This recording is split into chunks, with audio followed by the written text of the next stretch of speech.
Teachers MLC ఎన్నికల్లో BJP party అభ్యర్థి మల్క కొమరయ్య గెలుపొందడంతో సిరిసిల్ల పట్టణంలోని అంబేద్కర్ చౌక్ వద్ద బీజేపీ జిల్లా అధ్యక్షులు రెడ్డబోయిన గోపి ఆధ్వర్యంలో భారతీయ జనతా పార్టీ కార్యకర్తలు, పార్టీ నాయకులు టపాసులు కాల్చి స్వీట్లు పంపిణీ చేసి సంబరాలు నిర్వహించారు. ఆదిలాబాద్, నిజామాబాద్, మెదక్, కరీంనగర్ ఉపాధ్యాయ ఎమ్మెల్సీ ఎన్నికల్లో భారతీయ జనతా పార్టీ అభ్యర్థి అయిన మల్క కొమరయ్య గారిని అత్యధిక మెజారిటీతో గెలిపించినందుకు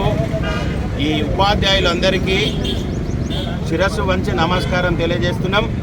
భారతీయ జనతా పార్టీ సమస్యల పరిష్కారంలో సంఘర్షణే ధ్యేయంగా ఏదైతే ఉపాధ్యాయుల విషయంలో 317 జేఓ కోసం బండి సంజయంగా ఆ సమస్య యొక్క పరిష్కారానికి ఏ రోజైతే వారు దీక్ష కూర్చున్నారో ఆ రోజు వారితో పాటు పాల్గొన్న కార్యకర్తల నాయకులు ఎవరైతే ఉన్నారో వాళ్ళందరినీ గత ప్రభుత్వం ఎంత ఇబ్బంది పెట్టినా కానీ వాళ్ళ చేతులకు గాజు వక్కలు కుచ్చినా కానీ వాటర్ కెనాల్తో కొట్టినా కానీ